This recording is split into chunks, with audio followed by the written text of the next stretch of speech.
بچے کی تربیت کو ماہرین نے 3 حصے میں تقسیم کیا ہے۔ 7 سال۔ پہلے 7 سال بچے کو گود میں اٹھا کے رکھو، دوسرے 7 سال بچے کو غلام بنا کے رکھو، اور تیسرے 7 سال بچے کو دوست بنا کے رکھو۔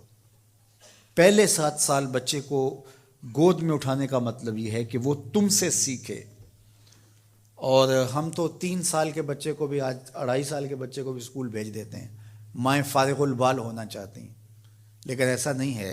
یہ ہماری فکری لغزش ہے کہ بچے کو اتنی جلدی اسکول بھیج دیا، اور جب ماں سے سیکھنا تھا تو وہ وقت ضائع کر دیا۔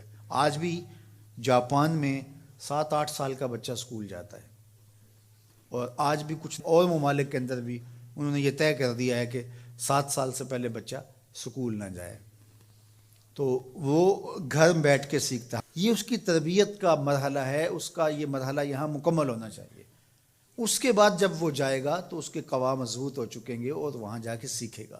یہ پہلا اس کا مرحلہ یہاں سیکھنے کا ہے۔ ظاہر ہے باپ تو وہ توجہ نہیں دے پاتا، تو ماں کو بھرپور توجہ بچے کی طرف دینی چاہیے۔ عمومی طور پہ ماضی میں مائیں اپنے بچوں کی تربیت میں انتہائی مبالغہ کرتی تھی اور بہت زیادہ محنت شاقہ کرتی تھی، چونکہ ان کی توجہات کا کوئی اور مرکز نہیں ہوا کرتا تھا، اور وہ سمجھتی تھی کہ ہمارا یہی کام ہے کہ ہم بچوں کی اچھی تربیت کر لیں، اور چند بچوں کی تربیت ہی ماں کی ذمہ داری ہے، اور یہ اگر احسن طریقے سے نبھا دے تو اس نے اپنا حصہ امت میں بھی ڈال دیا، معاشرت میں بھی ڈال دیا، اور قوم بنانے کے اندر بھی اپنا حصہ ڈال دیا۔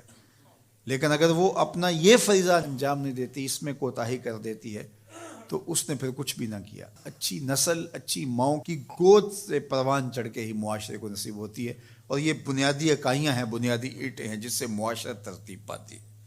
اس لیے یہ ماؤں کی ذمہ داری ہے۔ اور دوسرے 7 سال جو ہے وہ غلام بنا کے رکھو۔ مطلب کیا؟ کہ ان پر احکام نافذ کرو۔ وہ از خود فیصلے نہیں کر پاتے اور اچھے نہیں کر پائیں گے، ان کے فیصلے تم کرو، ماں باپ۔ اور پھر اس کے بعد اگلے 7 سال جو ہیں وہ ان کو دوست بنا کے رکھو، چونکہ عموماً جو ہے وہ 14 سے 21 سال تک کی عمر کے بچے جو ہیں وہ دوستیوں سے، اطراف سے سیکھتے ہیں، چونکہ وہ اگرچہ تمیز نہیں رکھتے ہوتے پوری طرح، لیکن پھر بھی ان کی طبع یہ ہوتی ہے کہ وہ سمجھتے ہیں کہ ہم اطراف سے اچھا سیکھ سکتے ہیں، اور وہ بعض کا ماں باپ کو دقیانوس بھی سمجھنے لگ جاتے ہیں۔ تو اس وقت ماں باپ تھوڑی سی حکمت کے ساتھ ان کی دوستیوں پہ غور کریں کہ ان کی دوستیاں غلط لوگوں سے نہ ہوں۔ میرے اور آپ کے آقا مولا نے ارشاد فرمایا، المرء علی دین خلیلہ فلینظر احدکم من یخالل۔ ہر شخص اپنے دوست کے دین پہ ہوتا ہے، اور آپ دیکھیں کہ آپ کس سے دوستی کر رہے ہیں۔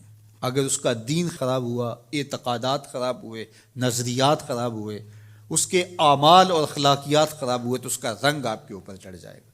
اور رومی نے اس کو اپنے انداز میں کہا، تا توانی دور شو از یار بد، یار بد بدتر بود از مار بد، کہ جہاں تک ممکن ہو برے یار کی صحبت سے بچ کے رہنا۔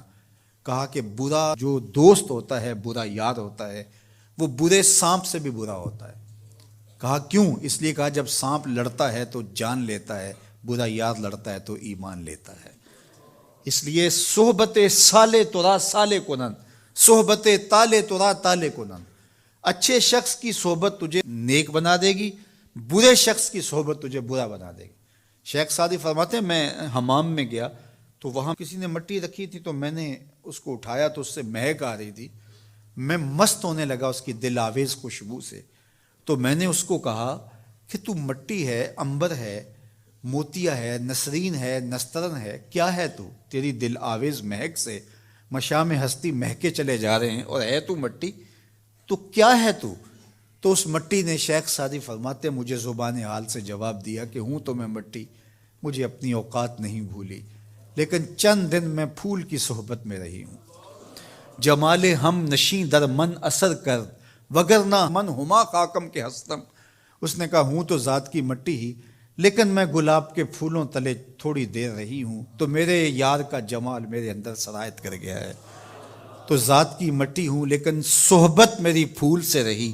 یار مٹی پھول سے صحبت پیدا کر لے تو اس سے مہک آنے لگ جاتی ہے، تو یار بندہ صالح صحبتوں کا انتخاب کر لے تو اس کی زندگی کیوں نہیں بدلتی؟ تو اپنی اولاد کو صالح لوگوں کے پاس بٹھانا سکھاؤ۔